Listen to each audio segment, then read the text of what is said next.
Wars have been fought over it. Empires have risen and collapsed because of it. Roman soldiers were once paid with it. It built cities, and it destroyed them. This is not gold. This is not oil.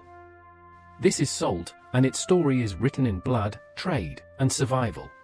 Long before money, before writing, before cities, there was salt.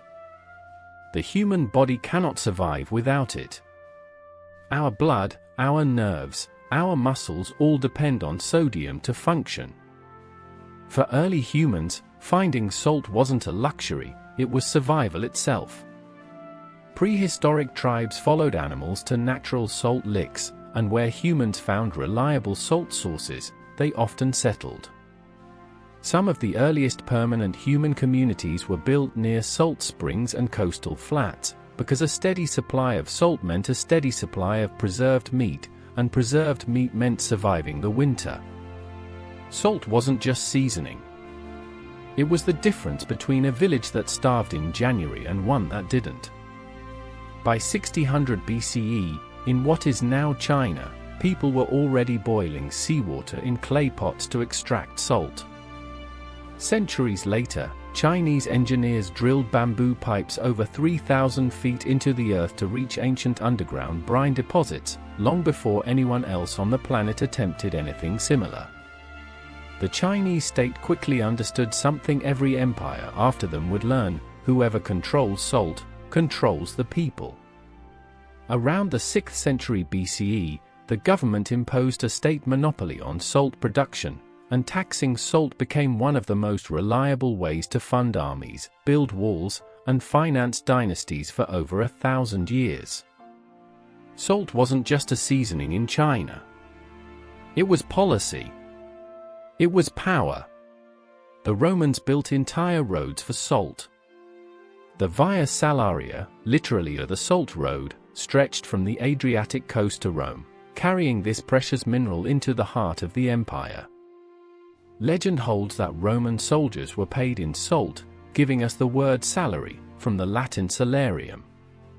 Historians debate the exact truth of this, but what's certain is that salt access was tightly controlled by the Roman state, and taxes on it funded military campaigns across the empire.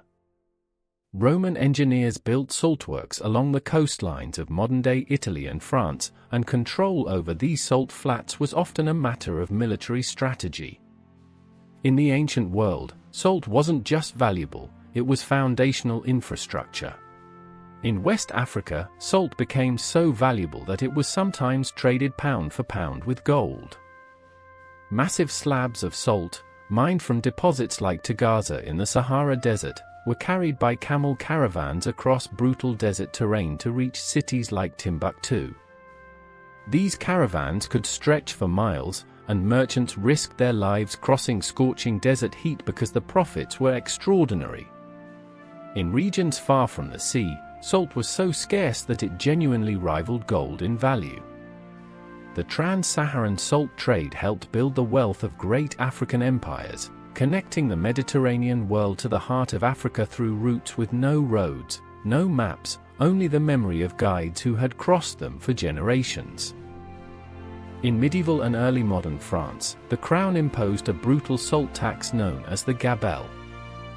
Every household was required to buy a minimum amount of heavily taxed salt every year, whether they needed it or not.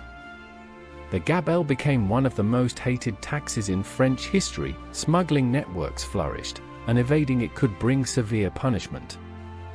Resentment simmered for generations, particularly among the poor, who paid a much larger share of their income toward it than the wealthy. By the time the French Revolution erupted in 1789, the salt tax stood as one of many symbols of royal excess, and within months, revolutionary leaders abolished it entirely. Nearly a century and a half later, salt would again become a symbol of resistance, this time in colonial India. Under British rule, Indians were prohibited from producing their own salt and were forced to buy it from the British government, heavily taxed. In March 1930, Mahatma Gandhi led a 240-mile march to the coastal town of Dandi, aiming to walk to the sea and make salt with his own hands in open defiance of British law. Thousands joined him along the way.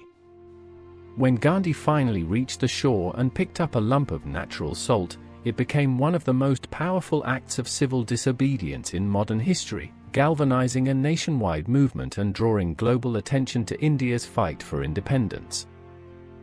Before refrigeration, salt was humanity's primary defense against decay. Salted fish fed sailors on months-long ocean voyages, and salted meat sustained armies marching across continents. Entire fishing industries, like the cod trade of the North Atlantic, were built almost entirely around salt's preserving power. Cities like Venice grew wealthy largely from their control of salt production and trade routes throughout the Mediterranean.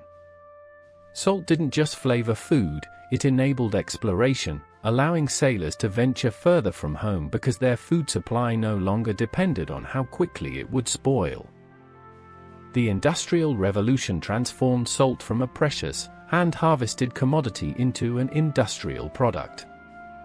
New mining techniques allowed massive underground salt deposits to be extracted at unprecedented scale, and rock salt mines opened across Europe and North America, some so vast they became small underground cities of tunnels and machinery. As production scaled up, prices fell, and what was once traded like gold in the Sahara became affordable enough for nearly every household in the industrialized world. For the first time in human history, salt stopped being a strategic resource and simply became a household staple. Today, salt is so cheap and abundant that it's easy to forget its extraordinary history. It sits in shakers on every table, comes in dozens of varieties like sea salt, Himalayan pink salt, and kosher salt, and is used far beyond the kitchen. Modern industry uses salt to de-ice winter roads, manufacture chemicals, produce plastics, and soften water. What was once fought over in deserts and taxed by kings is now something most people never think twice about, even as health officials worldwide continue debating how much salt is truly healthy for the human body. From bamboo wells drilled deep into ancient China, to camel caravans crossing the Sahara, from Roman roads built for its transport, to a barefoot march that helped end an empire's grip on a nation, salt has quietly shaped the course of human history. It funded armies. It sparked revolutions. It built cities and connected continents. And today, it sits forgotten in a small shaker on your table, the most powerful mineral in human history, hiding in plain sight.